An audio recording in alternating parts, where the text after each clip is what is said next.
Good morning, students. I am Mrs. Poonam Singh here for your GK class.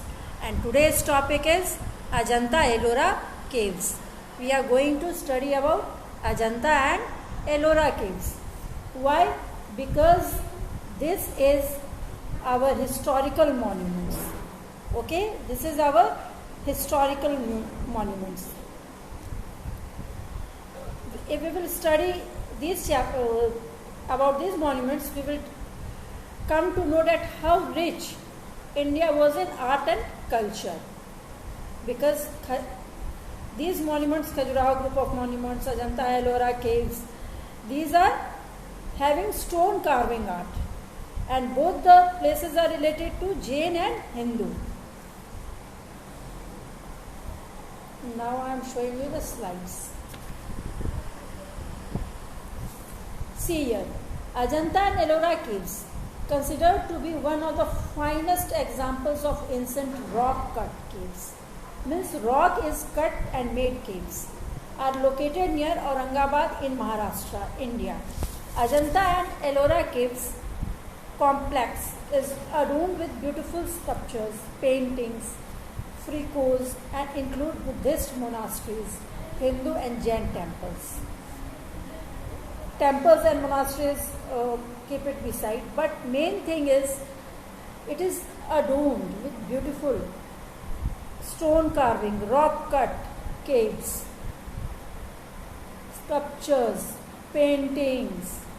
These are the things for which Ajanta and Ellora caves are known. I am showing you, see. In this picture, if you will see these pillars, if you will go there from here, it is not visible very nicely. But if you will go to visit Ajanta and Ellora caves, you will see here also a stone is carved and beautiful pictures are made. Pictures of human beings are also carved in that. The caves includes paintings and rock cut sculptures, described as among the finest surviving examples of ancient Indian art. Particularly expensive paintings, expressive paintings, not expensive, it is expressive paintings. Paintings which say something. When we tell you to make faces of angry face, sad face, that is the expression. Like that only here is the expressive painting that present emotions through the gestures, pose, forms. They are universally regarded as masterpiece of the Buddhist religious art. When in dance class, my dear, you will see teachers are telling give expression. Like that only in this painting, in this stone carving, rock cut pyramids, it shows the expressions, emotions. It shows the expression, emotions, gestures, pose. That is the reason why they are universally regarded as masterpieces of Buddhist religious art. Because here is the temples and monasteries of Hindu, Jain and Buddhist. Now see, in this picture also, so the stone carving is not very clear, but this is the picture of Ajanta Ellora caves. Ajanta and Ellora caves. Now see, Ajanta caves are home to painting and sculptures.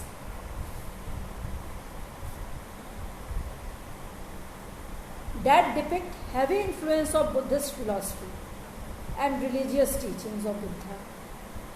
Various incidents from the life of Gautam Buddha and the Jataka tales are represented and recreated on the walls of these caves. Buddha was, you all are not knowing the story, actually Buddha was the prince and he went in search of knowledge.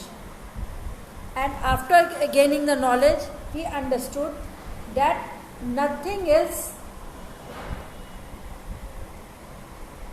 going to hurt us in this world means nothing is that will live forever. So we should not be very sad in the bad situation and very happy in the good situation. Okay? If it is life, good and bad will go on. This is the message of Gautam Buddha. Now see, here are some question and answers related to this Ajanta and Ellora caves. Where is Ajanta and Ellora caves located? And we will, while writing the answer, we will start from here. Ajanta and Ellora caves, and then we will add are located in and Aurangabad, Maharashtra. Aurangabad is a city in the state Maharashtra. And we will add here in Aurangabad, Maharashtra.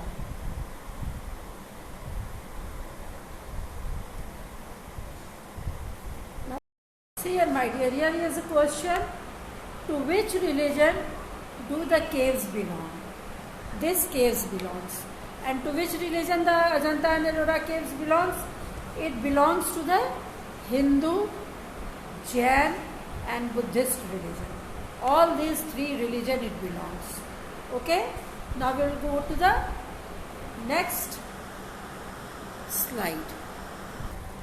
Now see, here are some more questions which you have to revise, and it is who am I? Means clues are given and you have to answer these clues. Clear?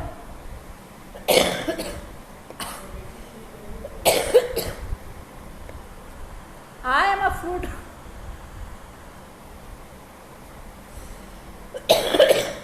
I am a fruit with large seed inside a hard cover.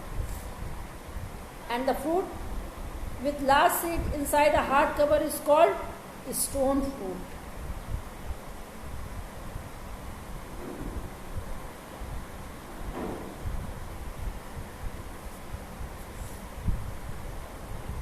I was the first Vice President of India. And who was the first Vice President of India, my dear? He was Dr. S. Radhakrishnan, who later became the second President of India. He was the first Vice President. Answer will be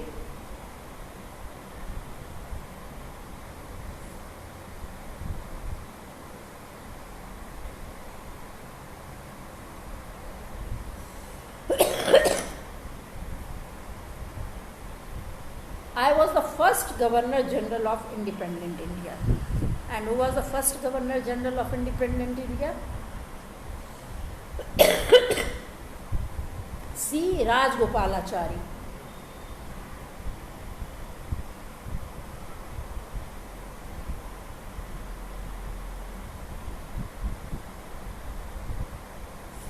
C. Rajagopalachari was because in British rule there was the post of Governor General, but when India became independent that post was still there, but after that we are having Prime Minister and President, not the Governor General.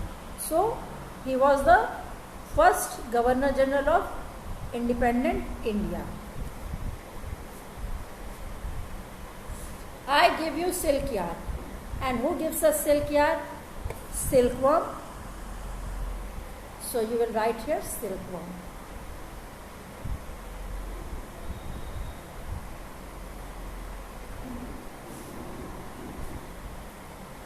I was the first Indian to get the Nobel Prize. And who was the first Indian to get the Nobel Prize, my dear? He was Rabindranath Tagore. And for which, what he got? He got Nobel Prize in Literature for the book Gitanjali.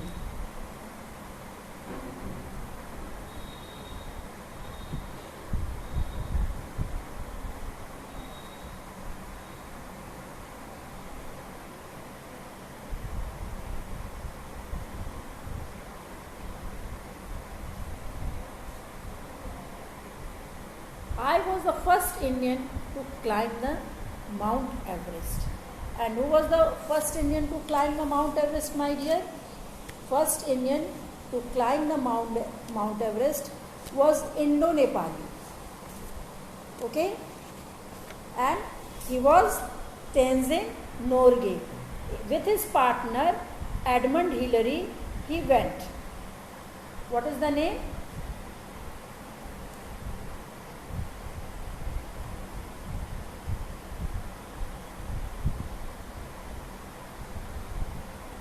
Two friends, Tenzing Norgay and Edmund Hillary, went. But he was the first one to step on the Everest peak. Thank you, my dear, for watching this video. Bye bye. Hope you all are fit and fine.